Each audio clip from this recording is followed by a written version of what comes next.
Hi, my name is Ross, and I'm the founder of WebGuys. And here today is Karen Mason and Aaron Kukash. Let us tell you some of our story. Okay. I am the curriculum developer / teacher who invited Ross into my classroom, who totally transformed my class into a startup. It's not just a classroom anymore. We are actually collaborating and experiencing education like never before. So what did we create? We created on demand. Every time I had a problem, Ross would instantly create another platform. And then it just expanded and expanded into...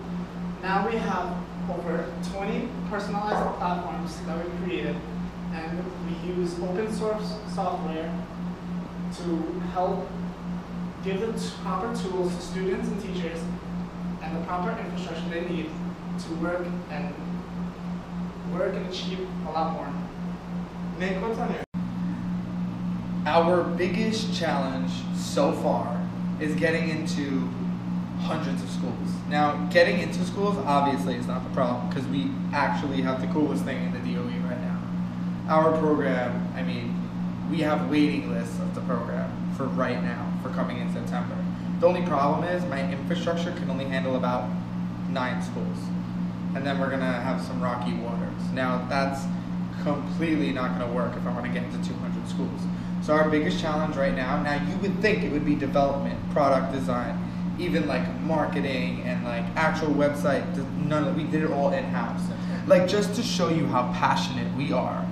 Over the last 1 year's time, me and Nick have worked relentlessly to build over 20 platforms custom made, aligned with the Department of Education and their curriculatory goals. In order to do this, we had to partner with Cisco because no education system would be able to run globally without being industry tested. And the CTE network, is that what they're called? What are they called officially? The Career Technology Education. Yes. They basically endorsed our program, allowing us to get into close to 6 schools in only 3 months. Now, what we will use the money for is we will have to buy at least 5 servers on AWS. Now, that will cost A lot of a money. lot of dough. Oh my Which God. we need desperately. Desperately.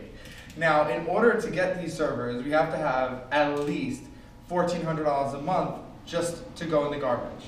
Now, additionally, we need to hire staff, we need to hire teachers, support, marketing, and we need an office space. Now, since we're going to WeWork, it won't require a year up front or anything like that. So what we're asking for is 100% reachable for all of our goals. The current curriculum outlines services, software, and code in different languages that actually don't exist anymore.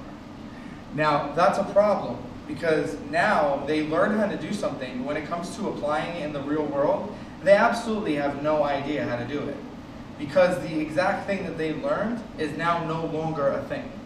So they now have to relearn from the ground up. The sheer definition of Career Technology in Education. The CTE team themselves sat down with me and explained to me their 2 goals as the CTE and what they stand for.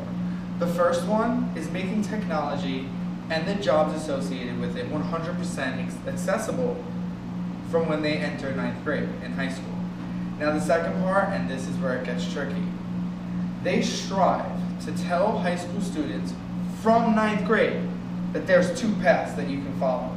Path 1 is going into a college that is also CTE endorsed, letting you continue on the path that you have just started. But the most important is the second thing, and that is allowing the student to make a conscious decision to not go to college and go directly into the workforce. Now, the only way they're able to do this is if industry certifications are present and ongoing. It's a shame that 0 to 1% actually certify. So every school currently, even the ones that are CTE certified, only meet one of the requirements fully. And then they kind of do whatever they can to meet the second requirement, whether it's half-ass or they actually do it. And one thing I can say, I can attest for, just with the certification process, and also like the industry certification exams, this platform actually prepares students in the skills that they need in order to pass the exams. Also, it also helps students, also helps teachers, because teachers have to, there's some rigorous requirements when they're teaching, and they have to meet these standards so that their students are engaged in actual fields. The work is practical for outside fields in the career, in the workforce. So now students, teachers are able to meet their requirements in the classroom. Our business currently, right now, is in the market in the DOE, and we do have a vendor number. We are currently in 2 schools and growing. Our projected sales are between 50 and 75 schools. Now these schools are already on the list for CTE schools. For the last 12 months, I have been working with Karen to make sure that this product is 100% built. Right now, here on April 24, 2017, the entire platform is built out and all curriculums are ready to go. We are past alpha, we had beta 1 year ago, and we are officially ready for release. The current problem in the career and technical education curriculums, and Karen can attest, Oh my God. they require you to learn web design, advanced placement web design. They also require you to get work-based learning, and also require that you know how to create applications. In 2017, life has changed, and for the better. We are not even known as entrepreneurs anymore. That was last year. This year, we're technopreneurs. What that means is we are enhanced with technology.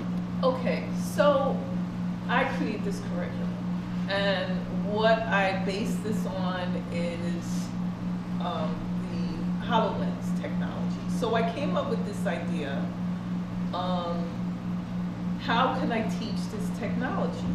What would be the best? And it's just so broad, because you have to teach about mixed reality, you know, how it's actually evolved, and so I created the curriculum.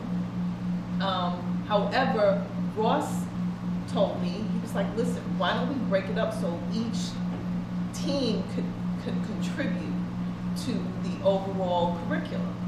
And so that's what I did. And so my take on this is just to guide Ross on what is practical in the education, in the classroom. Because for the most part, I find that most educational software, they're removed. There's not teachers that are on the ground in the classroom saying this works, this doesn't work. What will keep the teachers engaged? And what will keep the students engaged? What do the teachers need in order to make things easier for them to give the information? And what would also engage the students the most? So that's my role here. I'm just like guiding them through the process, because like I said, for the most part, I don't think, and I've seen in all my years of teaching technology, and also I'm an NYU grad, I went to school for educational technology. I've studied this, and for the most part, I don't really see that many people, that many applications that are, it's mostly the device and the technology, but students aren't engaged. They're just glued to a screen. Whereas this particular program, it's helpful for the teachers, it's helpful for the students, and so, like I said, I just want to guide them through this whole process to what makes it easier for everybody. So it's really interesting how my classroom, since Ross came in, has just been transformed, because now we're creating educational holographic experiences. This project for me, as a web designer and someone who started his own business in 10th grade in your classroom, and then got his first startup, and then sold that, and now I'm kind of back, but with a weird kind of vengeance. I've already learned that, you know, the need for this knowledge is supreme. Hey Sharks, we are seeking $500,000 And a smile. Or 25%. 25 awesome percent of our incredible education consulting company. Please help us make this real. Please. Pretty. Pretty.